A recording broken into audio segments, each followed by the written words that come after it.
okay, so with the recording, should I just reintroduce? No, just go ahead. I didn't think Okay, to turn it on, so now go ahead.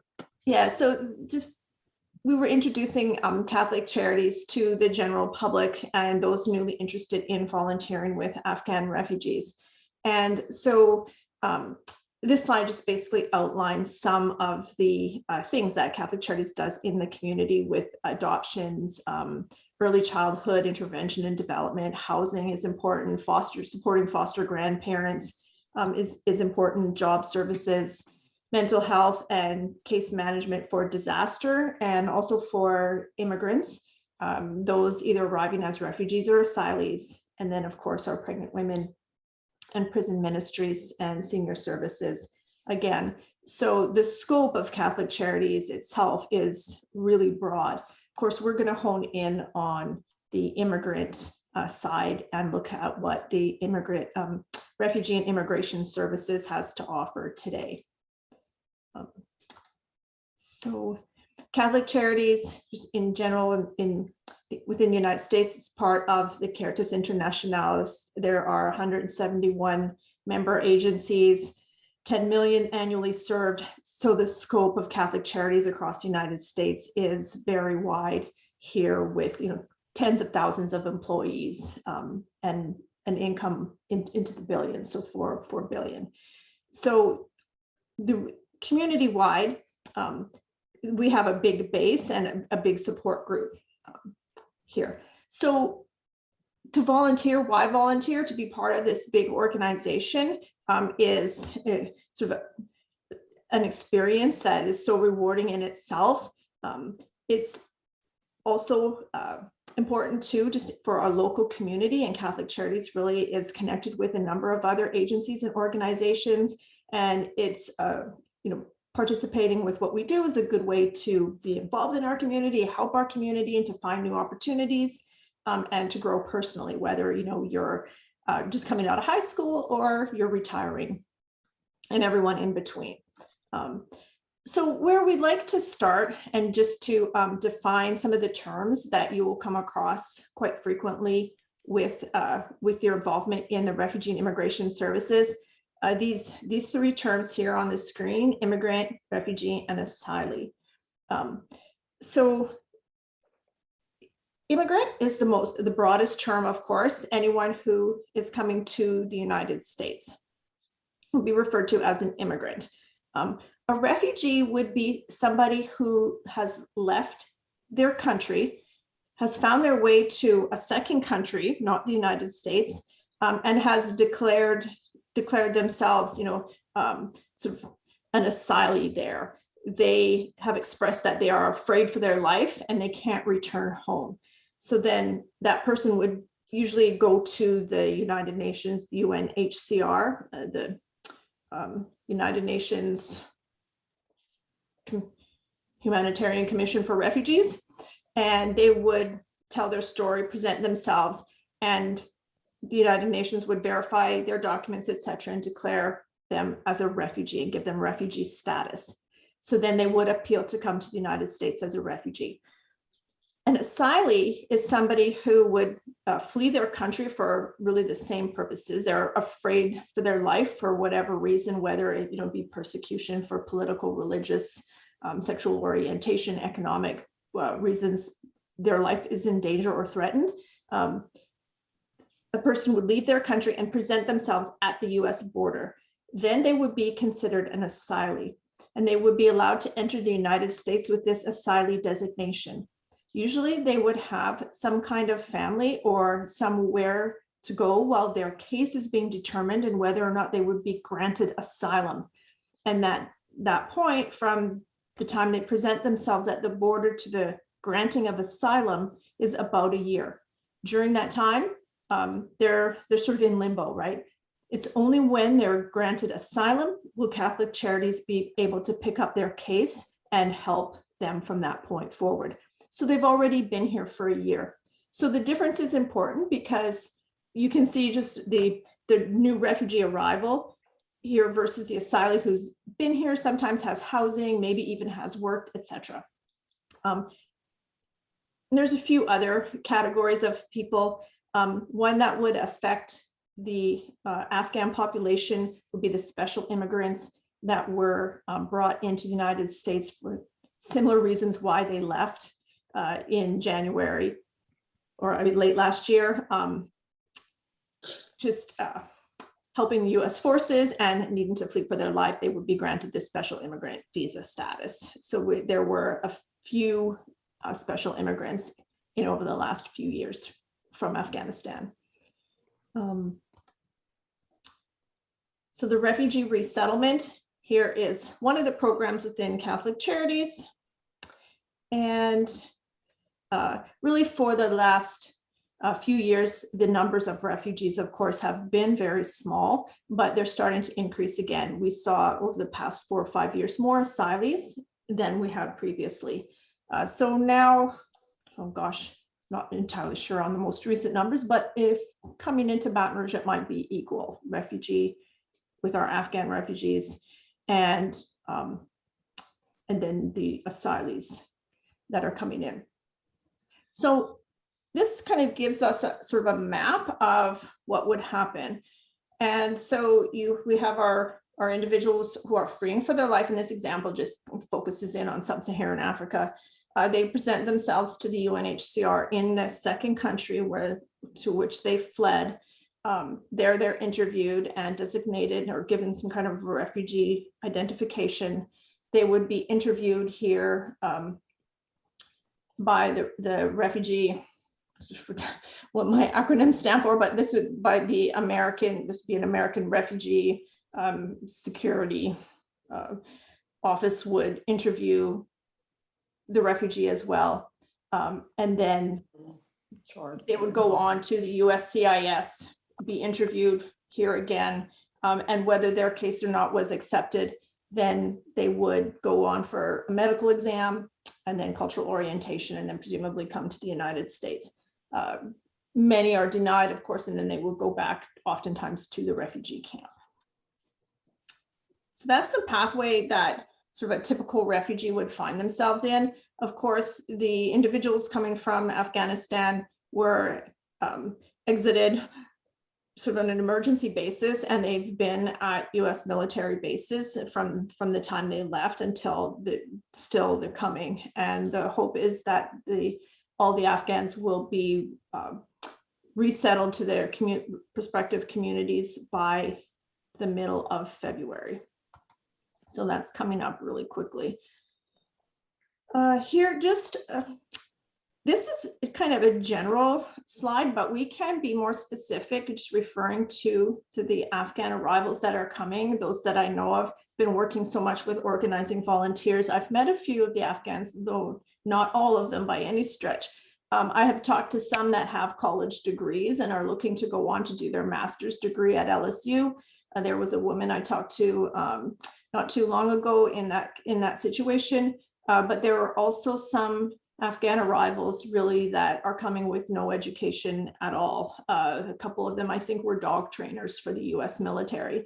And so you can imagine you don't really need, a degree to do that. They have a lot of skill in where they were working, but they really didn't have written language or, specific education.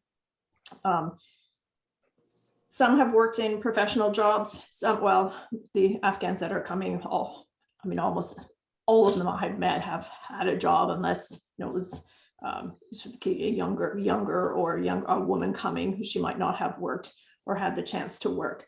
Some speak English really well. Others don't speak any English at all. So again, that's true for the Afghan arrivals. Some of their English is good. Others, given that English was maybe not a requirement of how they were helping the US, they don't know English at all. All of them are hardworking and want to work. That's true. We'll see some kind of cycles that refugees can go through, or new arrivals when they come to the United States. It can be very difficult, sort of facing the challenge of finding employment. And we'll talk a little bit about that in a moment or two. So Catholic Charities and what Catholic Charities does, this slide kind of picks up on that. And this is sort of important, and it's been really where a lot of the focus has been and will be. So I know when did the Afghans start coming? Like in November. So there was a lot of interest, and sometimes there was such an outpouring that there's more outpouring really at the time than we had Afghan arrivals. And so really the interest now, it's not too late. It's actually perfect, even though, the arrivals we have, our numbers are in the 30s here and almost into the 40s. It's a perfect time to get involved, because now is when Catholic Charities have kind of done what they needed to do, and they're trying to integrate people into the community, and they can't do everything all by themselves. The people will need to integrate and find their way. And this is where volunteers, I think, it's a fun time for volunteers to kind of pick up at this point. So up until this time, when an Afghan arrives coming from the military base, we need to find housing for them. And the Afghan arrivals have been almost predominantly single men. So initially we thought families would come. That wasn't the case. It was single men. And it makes sense if we think about it. It's those who were helping the military. Now, many of them have families and would like those families to come eventually, but they're going to have to apply and go through the process later on. There are a few families that have come with small number of children, but a handful, just a trickle. So we find housing. Many have lived, we're partnering them up in apartments, because apartments are expensive in Baton Rouge, and to find a job for a new arrival who may or may not know English, and to spend $600, $700 on rent for an apartment is pretty tough. So we've partnered them up, and they're living, I think at least 2, maybe 3. I'm not entirely sure, but they're sort of sharing the apartments, each having their own bedroom, right? And so Catholic Charities, we have received a lot of donations. So the furnishings, kind of remembering that the apartments are small, we kept the furnishings, at sort of the couch, table, bed. One church, I believe, had raised enough money to buy the mattresses and beds. I believe 30 of them or something like that. And so everybody has, a new mattress with the bed frames on it, as one example. The one piece of furnishings that we do need, that if you're kind of looking around the house, or wherever, your neighbor's house, if they're getting rid of some furniture, small tables that with 4 chairs around them that might fit in an apartment kitchen. That's something that's been a great need. We haven't seen a lot of those. So oftentimes we just end up with those folding tables, that are kind of wobbly. So we'll furnish the apartment, and then there'll be, a week or 2's worth of food. The arrival will come to the airport. They'll be picked up, brought to the apartment. There'll be a hot meal waiting for them. So there are some Afghan, I think, and some maybe Iranian volunteers who have been cooking meals for the Afghan arrivals, which has been a great treat, because I hear that the food on the bases, while it's okay, is maybe not quite what they were used to for 3 or 4 months in a row. So the meal here that's cooked has been something that's been a treat, and they have commented, the arrivals have commented on how good it's been. If the volunteers are kind of tapped out cooking the meals, I think they've ordered from Al Bash or something like that, just to for that first meal when they're here, right? And then so there'll be a little bit of clothing and groceries in the cupboard. And then as soon that week, then the next week, the new arrival will be brought to Catholic Charities, usually, or maybe now with COVID, there's more in-house work done in terms of cultural orientation. And that's kind of ongoing. So the initial cultural orientation is just the basic, another health screening to make sure. I mean, we know there's no major problems because they've all been screened before they arrive in the United States. But sometimes there's smaller issues, that you want to get taken care of. So we'll do the health screening. And then there'll be applications for social services. And that's been quite a big job for the people in the office. I know I'm not so involved in that, but applying for the food stamps and things like that, support that they would be eligible for that initial period has been kind of tricky because there's not the same documentation. So then all the information might not be the same. So oftentimes their application is rejected and sent back. And so the paperwork has been sort of a big mountain of work for the office. I know that. So a shout out to them for all the work they've done with that. Organizing ESL classes. That initially Ryan Simino had been involved in organizing ESL classes. I think with the number of arrivals coming, Catholic Charities is looking to hire somebody to organize the ESL classes, but we haven't hired anybody yet. That's been a great need because some of the other needs, just getting the social services in place and the housing, et cetera, has kind of taken precedence. So ESL classes are not as frequent as we would like there. School enrollment, that hasn't been too much of an issue here. There's been a couple kids and then employment. So again, that within that first week or 2 weeks, there is an employment specialist, and she will help the new arrival just identify what kind of jobs might be available for them. Most come, with some skill, but they're also very understanding and realistic and recognize that because of the English language, even if their English is good, it might not be enough to do what they're skilled or trained in doing.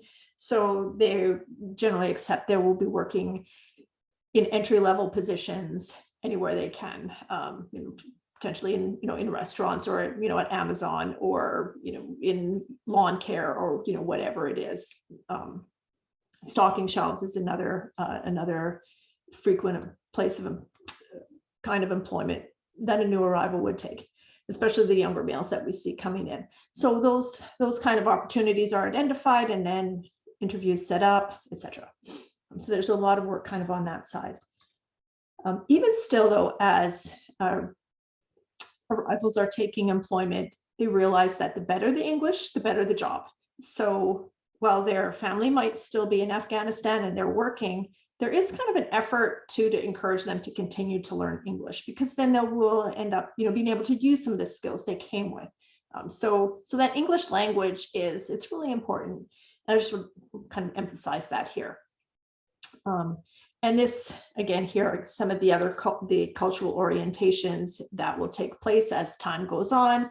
You can just kind of think of all the things that a new arrival needs to know. So now that they're looking at employment, they're going to need to learn how to bank and budget. Afghan, I'm not sure. A typical refugee would come having to pay back their air flight, which the United States is one of the only countries that will require the refugee to pay back the cost of their airfare. So that would be a debt that the new refugee would need to pay, or that the new arrival would need to pay. Now, I'm not sure if that's true for the Afghan population here. But if I have seen refugees from other areas, for instance, come with $2,000-3,000 debt, and if their wife and child come, then they have to pay that off after 2 years. There's a lot of pressure to start paying that. The public assistance program to learn about law and safety, where you can go at night, what to do if you see a police officer, if a police officer comes to you. Oftentimes, that's new. Many of our arrivals, of course, are afraid of anyone in uniform. So, we need to let them know when they need to go to the police. And perhaps when they need to go to Catholic Charities if there's problems, etc. So it's just identifying where to go with what issues and problems that they might encounter, including law enforcement. Education, many are interested in furthering their education or the education of their kids, or at least ESL. And then transportation is also important, and how to get to their job, or if they're looking for another job, a better job, and it's farther away, that's kind of causes a wrinkle. So many are saving to get a car right away, but need to take the bus. So it's all a big challenge, right? So when our arrivals first come, they're incredibly happy because their life is safe now, and they realize that. So there's this great big honeymoon stage, and you see, the new arrivals come and sort of kiss the ground and whatnot. I mean, haven't seen an Afghan specifically do that here, but I've heard of that in the past. So we have this big honeymoon right away. But then with all of the challenges that we just talked about, sometimes we go into a culture shock, right? And then you miss your family too. And that's, of course, all completely natural. You miss seeing the people that you miss kind of that cultural familiarity that you had.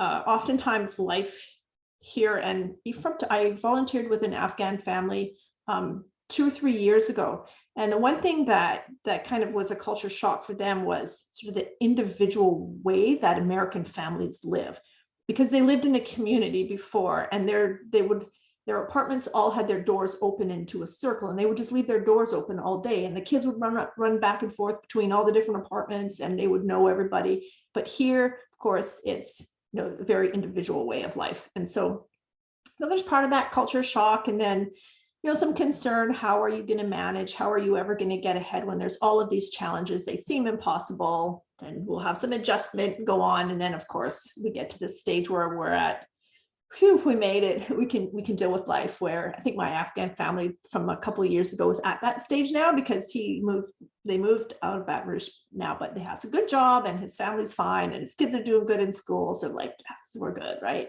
And it's kind of nice to see. But I certainly saw that initial family go through that culture shock, and the concern for their future for, a couple of years where it was uncertain and they didn't know what to do. So they have to make a lot of decisions. It's part of adjusting to American life, right? So I think I said enough about jobs, and I think we kind of all understand so that entry level nature of jobs here. Cultural comparisons. I think all kind of savvy. I think I'll pass on that slide right now, because I promise I'm going to leave time for questions, and I would kind of love to talk with you guys about what you would like to do here. But I just wanted to jump to a couple here that will sort of maybe allow me to comment more on some of the Afghan arrivals.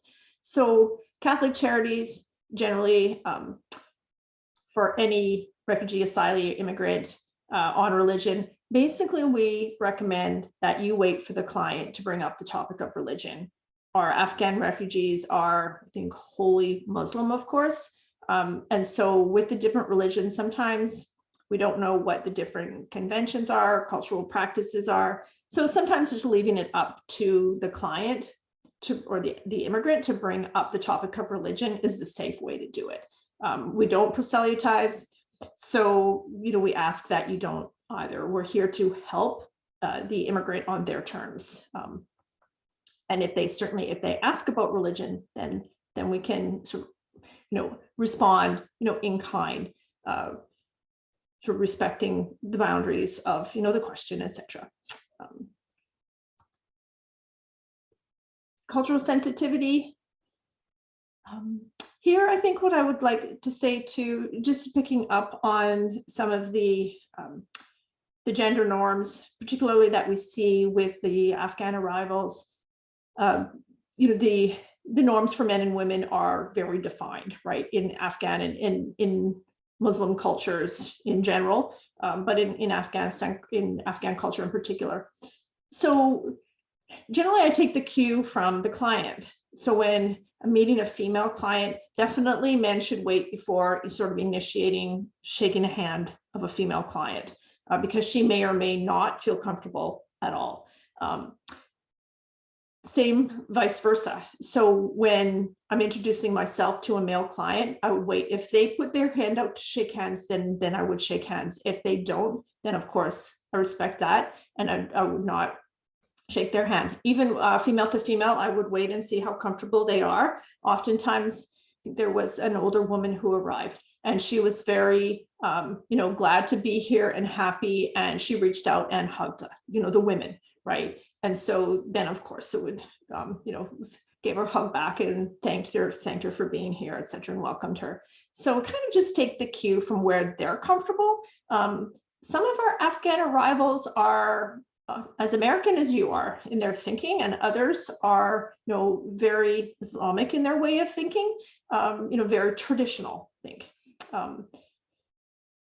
Eye contact, something that Americans, I think, tend to have, sort of, I guess, we're a willingness to, make eye contact with others. And out of respect, many cultures from the Middle East, Islamic or not, would tend not to make eye contact just out of respect and deference for the person that they were talking to. And it's a sign of respect rather than sort of, we would think shifty, right? Or something along those lines. I had a student, I teach at Baton Rouge Community College, and I had a student from Congo, and he would not look at me at all in the eye. And I know it was out of respect, and, but I would look at him and it's like, it's okay, it's okay. But he was being very respectful, and he so just take it as a sign of honor, rather than anything else. Now, some of these points are when direct contact was sort of pre-COVID, a little bit more common. We would partner up volunteers with clients, and oftentimes that partnership would focus on English language. So there was I forget what we used to call it, like an English language partnership. So you would pledge to go to the new arrivals house, I think twice a month, but once a week would be more ideal, right? And help learn English and have like a little English lesson. Sometimes that would result in kind of either friendships or just exploring around the community. Paying in public is an issue that would come up. So it's really easy to say, hey, let's just go for coffee somewhere. But then that brings up paying. And so oftentimes it's better to just keep yourself in a situation where the payment is not an issue. So go to the library or go to a park or something, or bring a little picnic or whatever it is, because paying can it can just involve some sense of pride, and particularly if it's like men and women involved in it. So generally I try to avoid situations where you would have to pay. The diet, the food, for instance, that we bring that first night would be halal food. So it's blessed in a certain way. The diet of most Afghans would be halal. It might depend. I think most Afghan arrivals that are coming are following a halal diet, although the meat is fairly expensive. So there's when Catholic Charities, for instance, would buy groceries, I think they would go pretty light on the meat just because of the expense of it all, and kind of emphasize more some of the lentils and things like that. Now I've known some Afghans who would drop the halal over time, but it just depends on, again, on the family. If you're in a situation where you're in the place where the Afghan or the new arrival is, then oftentimes they will offer tea or coffee. Sometimes it is, especially if there's a woman who is cooking or baking a lot, there'll be like mounds of food and you're overwhelmed. But you kind of feel guilty sometimes, like I'm eating food that I know they need. So I'd offer, if they offer, I would accept a little bit if I felt comfortable doing that. Just to have tea with them is just a sign, a thank you that they can give. The best advice is to be open about differences. So when a new volunteer comes on board, I usually, just encourage them to, ask about parts of the culture that they maybe are unfamiliar with, maybe avoiding sensitive topics, because some of the Afghan arrivals here, they've been through trauma, and they've left their family kind of in an emergency situation. In some cases, their family is still in danger, and they're very afraid and concerned for their family. Some might want to talk about that and tell you all what's going on, and others, it's just too hard for them to even bear thinking about it, and they don't want to explain it again. So when you're asking, just kind of be sensitive to some of those sort of personal preferences about how much they want to share. And I mean, I think everybody here kind of, would know, okay, that person doesn't want to talk, and we're just, let them have their space. And, just help them feel safe here, because that's really our job, is to help them feel safe and to support them with employment and housing and sort of finding their life again, right? And putting their life in order again. So that's sort of the big job that they face. And that's where we come in here. For the Afghan arrivals here, again, they have left an emergency situation and know people who are still in Afghanistan. And so watch for signs, and feel free to reach out to Catholic Charities and some of the caseworkers, especially, who might know the Afghan individuals more so. If somebody you're with starts saying, things like, I'm really worried, or, I'm scared, and you don't really know or understand how to interpret it, just mention it to the caseworkers, just so that they're aware that the person is expressing these extra concerns. And so we can put in, some sort of some more casework if we need to. And say, ask again, if you're uncertain of something, ask either the client or ask Catholic Charities. But the best piece of advice here is at the bottom here, to just be a link. Help that person integrate into the American community, help them find the support and the friendship and the life that they want and need. So that's where we come in there. And so I'm just going to break there, I think, and I'm going to stop my share and breathe a little bit and see if you guys have any questions or what you think, or any comments.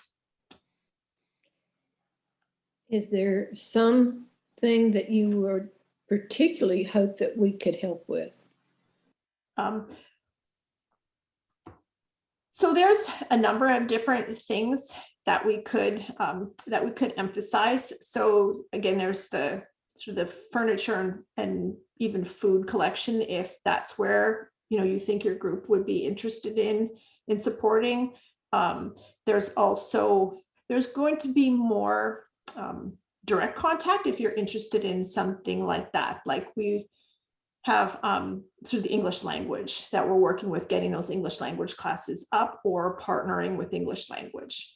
There's helping the office, believe it or not, has been a big need with organizing some of the donations that we've gotten, a lot of like the supply donations, soaps and baby items and things like that. Organizing that a couple of volunteers about a month ago came in and helped. That was a blessing, because it was literally all just in a big pile, because the office did not have time to sort soap from baby clothes from other things.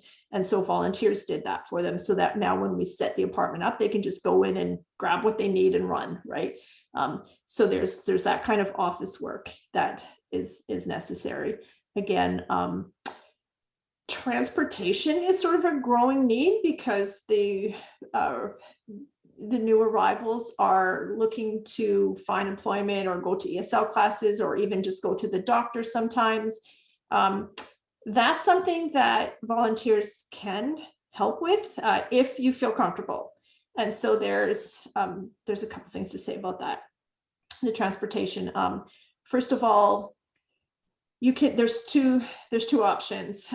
One is you should have good insurance with your car, right? So which is the option I would choose. And I sort of got extra insurance so that if anything happens, I know I'm personally covered underneath my insurance if I have somebody in my car.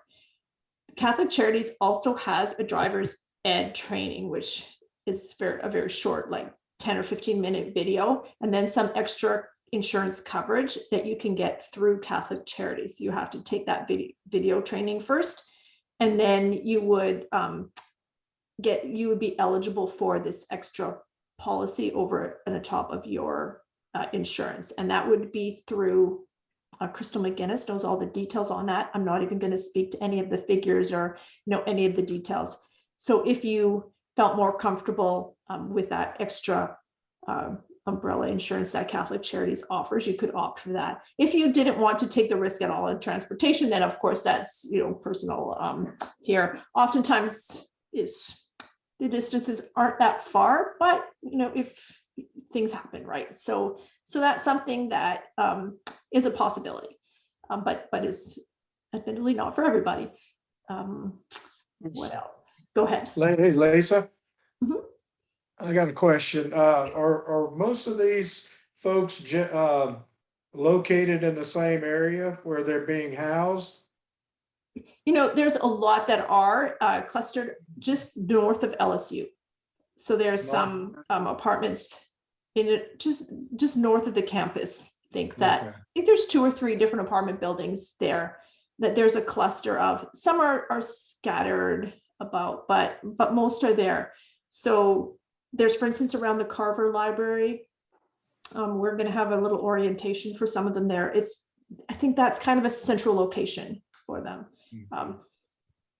So it would be between there and downtown. I guess some of the health clinics would be the ones on, I want to say the one on Government by is it the Baton Rouge General that's out by Acadian and Government around there. And then there's that open health that I believe is where most of the appointments would be.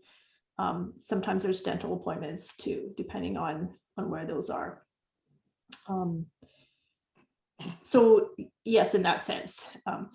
Earlier there were, like before this wave of Afghan arrivals came, the refugees were a lot more scattered between like Greenwell Springs in Florida and then, Gardere area, etc. So, but that's not the case with the Afghans. We're trying to get them into groups, right? So, and there was housing around the LSU area. Well, you've mentioned ESL. A few of us have had some basic ESL training, and I have done some ESL classes. Very, very small. It's been more like 2 people at a time classes. In fact, we still have a couple that attends our church frequently. That the last couple I did that were from Cuba. Are you with the ESL? You mentioned going to their apartment. So the ESL training or ESL classes now, it's kind of in flux, honestly, in part because of COVID and in part because of this group of new Afghan arrivals all at once. So when I started volunteering, I partnered up with a family and I went in and I would teach ESL classes to usually the father, but the mother might sit in. And so that partnership has kind of worked because you can tailor your ESL right to the 1 or 2 needs that are there. And I kind of like that model. But with COVID, of course, that got all thrown by the wayside. And we, Catholic Charities did not send people into homes anymore once COVID hit was it March 2020? That all stopped. And so all ESL went to Zoom, right? So instead of going into the homes, we did ESL on Zoom. So for the younger people, that might have worked somewhat sometimes, and even still, for those who are looking for employment, there is a little program where they need to do ESL and they'll get some extra money, right? So we need to provide those ESL classes. So the Zoom was the way to go. That's more effective when you have people who are, I guess, more Technology. Yeah, more comfortable with technology, more comfortable just participating, right? You would have somebody quiet, could sit through the whole Zoom lesson and you can tell it would just break my heart. They're really not learning anything because this is not their thing. Zoom is not going to work for them. So there's, and plus I think there's also some exhaustion with Zoom. I think everybody's just getting kind of tired out of Zoom, right? So the hope was to start ESL classes up, and Ryan Simino had done a few before Christmas, and then the wave of new arrivals came and he just got snowed over, I think is what happened. And then a number of people in the office got COVID too, so they were all recovering from that. So they were going to hire this new ESL instructor, but that's still in the process.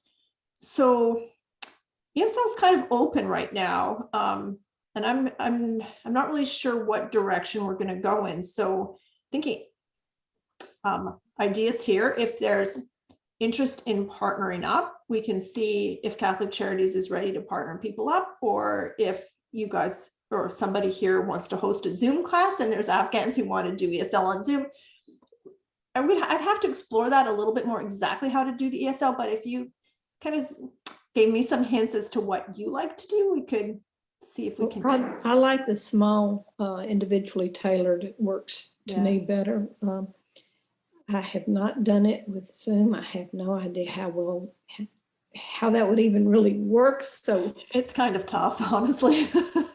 So and I have found wide variety of abilities walking in the door, and it's like the last couple we had, they had some English training before, but they were very insecure with their English. But it was, what I could do with them was a much higher level than what I did with the initial classes that we did.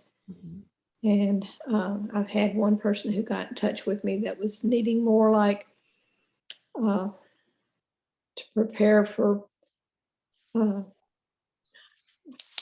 TOEFL. Okay. Well, that's pretty high level English, isn't it? Oh my gosh. So I've seen from the sitting there, somebody sitting there and you're just pointing at the pictures and saying in English over and over again, to the other extreme. Yeah, that's actually a great experience, right? So would you usually have these classes in your home or at the church office, or? We've done them at the church. Okay. And for instance, you've mentioned that most of these that you've got are single men and you're partnering them up in an apartment. I think culturally, both for them and me as a woman, I would feel like that would not be the ideal setting to have me as a woman going into their home with. Probably not. So a library. Men. Ryan had been setting up classes at a public library, I believe the Carver Library, that was fairly close by, but then we need transportation to get them there. But yes, that would definitely be something of a concern. One thing that has worked for me too in the past is to partner up with another volunteer, so that kind of takes some of the pressure off of one person. So if you're partnered up, let's say with 3 people who would meet at a library, let's say if you partner up with Barry, for instance, for the sake of the argument, and you want to take a week off because you're, some of your friends are going for coffee and you haven't been out for coffee with them for 3 months, you're not going to feel bad saying, okay, hey, Barry's going to come and I'm not. And you guys can kind of trade off. I've done that with a volunteer before too.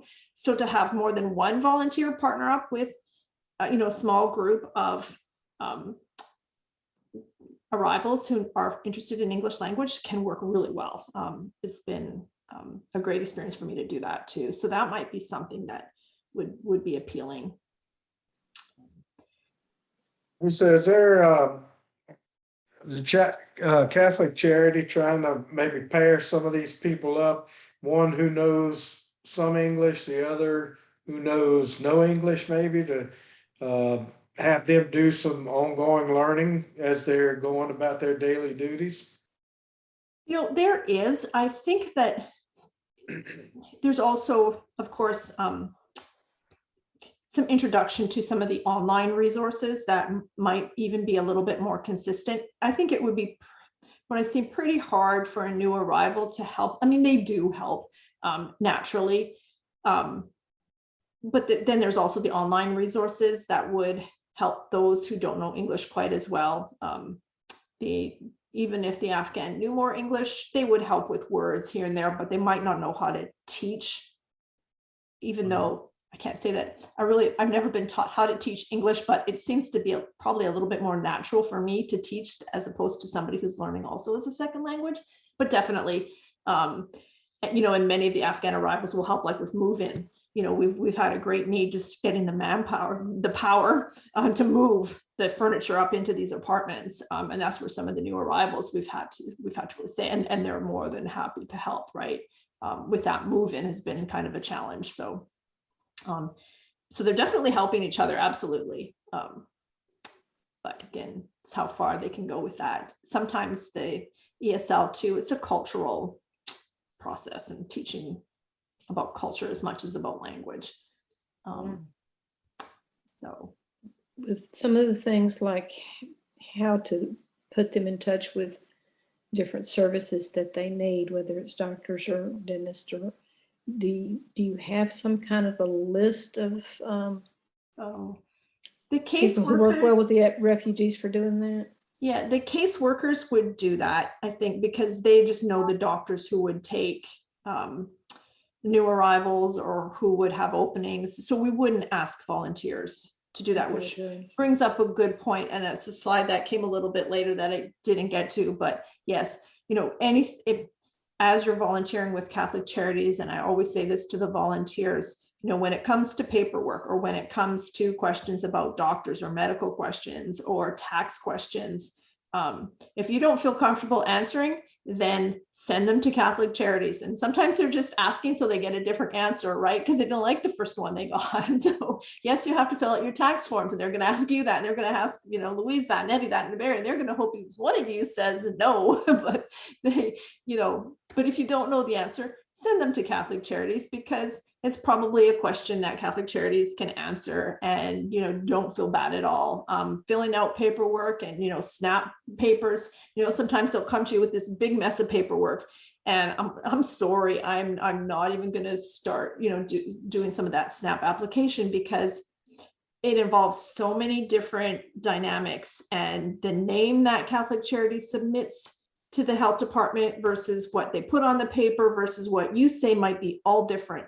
And you might not be helping as much as you think, right? If there's a mix up in information, then they have to start over again, right? So sometimes it's best to just say, hey, when it comes to that paperwork, Catholic Charities has a case manager, they can handle it, right? Just go back there and find out. So there's, if it's beyond what you feel comfortable with, and there's many times I've said that, you'll please just go ask Cecilia or go ask Ryan at Catholic Charities. They can answer for you.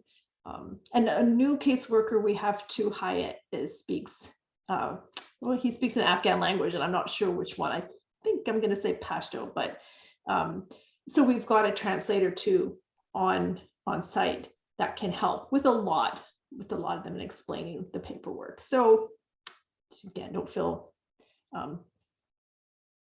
feel bad turning them for the big questions back to Catholic Charities. But when it comes to community events and things like that, that's where I think volunteers can really bring in a lot of their strengths. So when, for instance, a family might come, you think of all kinds of sort of our annual celebrations, going from, I've taken people trick-or-treating for Halloween.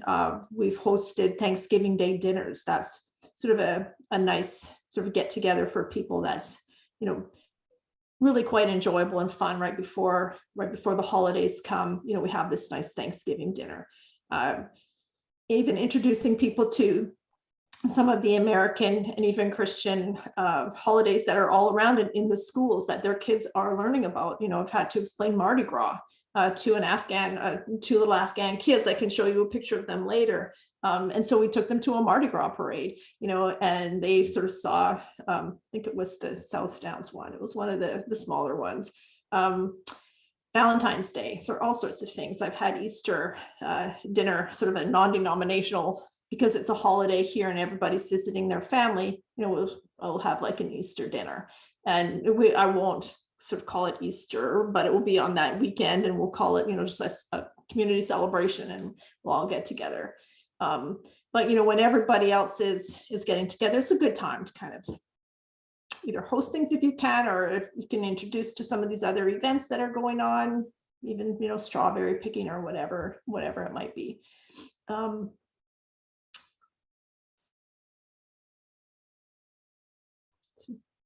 But sort of as a church, what are some of the things that you guys have done to support, maybe immigrants or even others in the community? I get a sense that there's quite a bit of activity from a lot of you.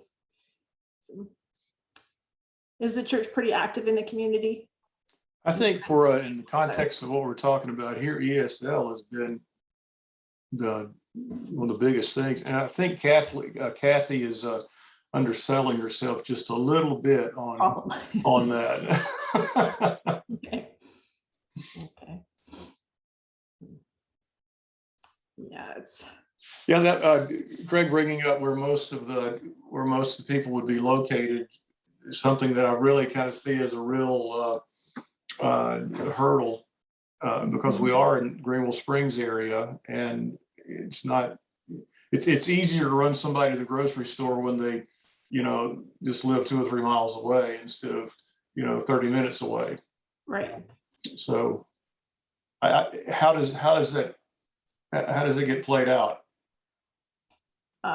So I guess it would depend on the time. So the running someone to the grocery store, that's something that I think what we're looking to do here is to help the person learn how to grocery shop more. So it wouldn't be a regular, initially Catholic Charities was thinking of making this like a regular run to the grocery store. And then they realized, no, that's way too much, right? So we can't go to the grocery store twice a week for all these people. So the idea here now is to help the person find the grocery store where they is closest to their house, bring them there once or maybe twice, help them shop, identify the prices, and maybe show them what's maybe cheaper or not, or not, depending on what they like, and then help them buy and then bring them home. So I think maybe some of these things might be just like 1-time or 2-time things so that it wouldn't require sort of a repeated commitment to go grocery shopping for somebody once a week, which is going to get pretty tedious for most people, right? So maybe if there's people who have, an afternoon free, that might be something that could be coordinated. And it can be a lot of fun too. So you might, see what the Afghan is buying and, share something about, our culture here or whatever it is. Do you pretty much work with the same individual or the same family as a volunteer? Okay, that's varying too. So kind of with the Afghan community that's coming in, things are kind of working themselves out as they are, and we don't have sort of a set way of doing things. Pre-COVID in the past, yes. So I had volunteered with a family for about a year, right? Again, depending on personal preferences or whatever. And I would always tell my volunteers, if if the person really bothers you, we can repartner you. It's not, but yes, you would oftentimes be partnered with one family. But with the Afghan Arrivals, I think, I'm not sure that's the way things are going to go, in part because of COVID and in part because most of them are single men and they're kind of needing to get, into the employment right away, that it might not be that we partner with somebody for a long time, but just identify certain needs like groceries. Now there are a couple women and a couple families. One woman who's pregnant, we had a drive for them and sort of like a baby shower, not in person, but a collection. So we were able to pick up a lot of the things that those 2 women would need, here in the United States with a baby now. So that was something that I think a school ended up really taking the list that I had sent out, and they kind of adopted the whole list and collected for the woman. So if we, if there was sort of an opportunity to do a collection, that might be something too, or some kind of fundraising might be another opportunity. Initially, there were some needs for some technology, but I think that there was a grant for that. So many are coming without phones. And so with that grant, we were able to pick up some phones for them. So if there's interest in collections or fundraising, then we could identify sort of like something to focus on. And I would want to go back to Lisa and ask her for recommendations or needs on that, because I can't say right now what they might be, especially after Christmas. Who's putting the limits as far as how COVID is impacting things? Is that a government restrictions that are being put on the interactions now, or is that Catholic Charities? I think initially when we sort of pulled back volunteering in in home. You know, it was a Catholic Charities director-driven decision, you know, not to have volunteers sort of potentially, you know, go into homes and you can find themselves sick, especially before the vaccine was around. Right now, actually, we require volunteers who are partnering up directly with Afghans to be vaccinated. So all of the Afghans are vaccinated before they leave the military base. They have, you know, their 2 vaccinations, and I don't know about the booster, but it wouldn't surprise me if they're leaving with their booster now too. I'm not, you know, but we would require volunteers who are partnering up directly with Afghans to be vaccinated, and that is Catholic Charities' decision on that. Just to keep people safe. Trying to protect everybody, yeah. Mm-hmm. Yeah. Lisa, the volunteer application and paperwork that you had sent to me, I passed that on to Kathy because I knew Kathy was very interested to explore all of this. 2 things. One is you get all the paperwork in. What's the shelf life on that? Are you covered for a year, 5 years? How often do you have to redo that? Oh, that should be good. Should be good for life, except I'm going to say there's probably going to be an exception or 2 with an updated, you know, ethics statement, or I think there's something in the works on that. You know, there might be some updates, but for instance, that new application, and I don't know if you guys were a part of this or not, but the initial application that went out was found for whatever reason by the lawyers not to work. So we had to resend out new applications. So that new application, once you fill that out, there's sort of the background check information there that you would authorize, and all of that's in order. So that would be good. And then there's the safe and sacred training that all people volunteering with the Catholic Church need to do. I think it's a 1 to 2 hour program, and then you would get a certificate at the end. If you were going to volunteer in a Catholic school, or, you know, in a nursery at church, or anywhere with the Catholic Church, you need to do safe and sacred. And so this is a requirement for our volunteers as well. Once you do that, certificate should be good for life. I haven't been asked to updo mine. It has been 4 or 5 years ago, right? So I should be good on that.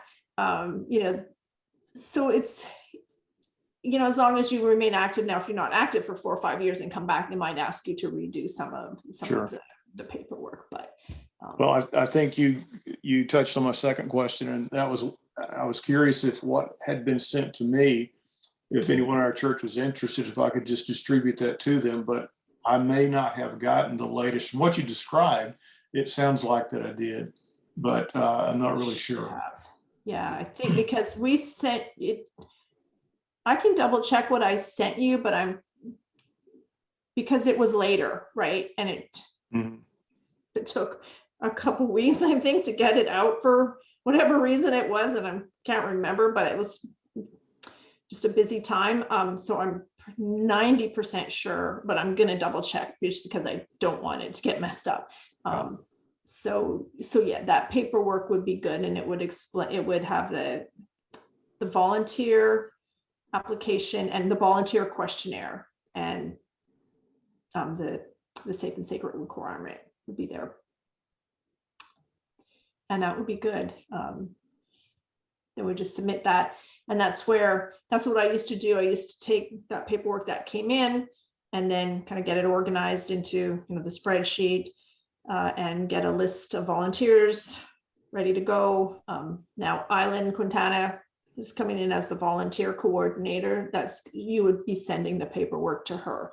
So now I'm going to focus on first my job, which is teaching at the community college. And then when I volunteer, instead of doing paperwork, I'm going to be working with ESL and Kathy and others who are going to be, you know, teaching and more hands-on. I really haven't met that many Afghan refugees at all. Actually, I've met a few, but I haven't really spent too much time with them because I've been doing more volunteer coordinating, which was the need for a while. But now I'm anxious to go back out, and I know it's a good time too. So even though it might seem like this took a long time, now is a perfect time, because now the Afghan arrivals, they've been here, they're looking for a job, Catholic Charities kind of done what they could with some of them. And they're kind of looking to get them integrated into the community. And so it's a great time for us to come in. And so it's,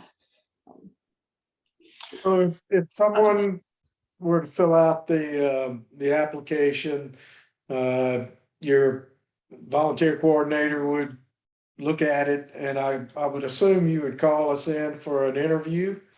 Or am I assuming? yeah. So in the past, we would have had a training that would basically be similar to what I gave tonight with a volunteer.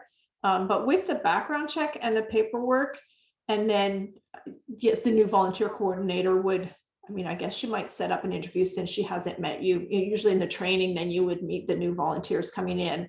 And in the past, the trainings have been about this size, right? Except with the influx, when that one influx in the late last year, when there was 30 all at once, that was just new.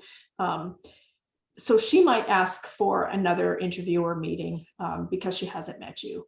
But generally, that paperwork and the background check, you know, and your commitment to help immigrants would allow us to partner you up with, or, you know, involve you in the ESL classes or whatever it is, wherever you thought it would, you know, your interest would take you. Kind of depends. We haven't been partnering up volunteers directly with Afghans or even other arrivals too much in the past couple of years because of COVID. So again, that process I might be talking about the old way, and that process, you know, you might find, you know, a few things a little different. But I know there's a great need, so.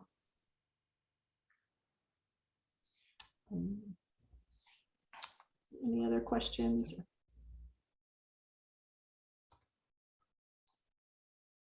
Lisa, I think you've done well, because all the questions you've answered, at least one, if not two, have taken their place. So you've done a good job. You know how that goes. I want to thank you for taking your time. I know you're this, as you are a volunteer, and you've given us your evening, and we thank you for that. That's what I do. And my comments at the beginning about time was more concerned for you than the fact that we need to keep it to an hour. I just didn't want to take up your evening. And I really appreciate everybody that's been here to listen and to get information. And I think that probably within the next week, among ourselves, we would want to meet again and talk about, you know, what we've heard, and looking at ourselves and saying what do we have to offer and where would it fit, and you know, just really we want to have a sense of being led into what we're doing. So thank you. Any other questions or anything? Yeah, if you guys come up with something that I didn't mention and say, hey, you know, a new arrival might really like, you know, this, or, you know, might benefit from that, then please, you know, come forward and make suggestions. We've had groups do that in the past. And oh yeah, why didn't we think of that before? You know, so, you know, it's absolutely welcome. So don't hesitate.